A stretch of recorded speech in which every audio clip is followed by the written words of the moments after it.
හාමුදුරු කියන කතාව ඇත්ත. අපේ පැතිවල වගේ නෙවෙයිනේ. මෙහි පන්සල් වල ගොඩක් අඩුපාඩු තියෙනවා. ඉතින් අපිට පුළුවන් හැටියට මේ පන්සලට දෙයක් කරන්න අපි බලන්නම් අපේ හාමුදුරනේ.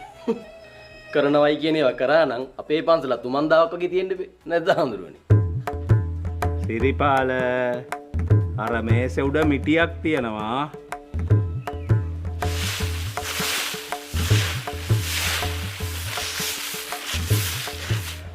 මහත්තයලා හොඳ ගුණ යහපත් මිනිස්සු වගේ පේනවා. දානමාන දෙනවා වගේම පරිත්‍යාගශීලීකම කියන්නේ මිනිස්සුෙකුට කලාතුරකින් පිහිටන ගුණාංගයක්. ඇත්ත. සහතික ඇත්ත අපේ හම්දුනේ. මම චූටි කතාවක් කියන්නම්. ඔය පරිත්‍යාගශීලීත්වය ගැන කියන ජාතක කතාවක් තිබ්බා මට හරියට නම මතක නැහැ. කොහොම හරි ඒ කාලේ රජ කෙනෙක් හිටියා හැමදේම දන් දුන්නේ. මිල මුදල් යාන වාහන බස් කාර් බෑන් වොච් ටැබ්ලට් හැමදේම දන් දුන්නා. අවසානයේ තමන්ගේ බිසවක් දන් දීලා බිසවගේ හිසක් දන් දුන්නා. ඊට පස්සේ අවසානට ඒ රජතුමා වෙන බිසවක් මේ සරණ පාවගත්තා. හැබැයි පරිත්‍යාගශීලීත්වය ගැන ඊට වඩා මොනවද අපේ හම්දුනේ උදාහරණ? බාබතුමා ඇයි ඔය එහෙම මේ හාමුදුරනේ පැදුරු කොහෙද දන්නේ තියෙන්නේ නේ? ධර්මශාලාවේ මුල්ලක ඇති.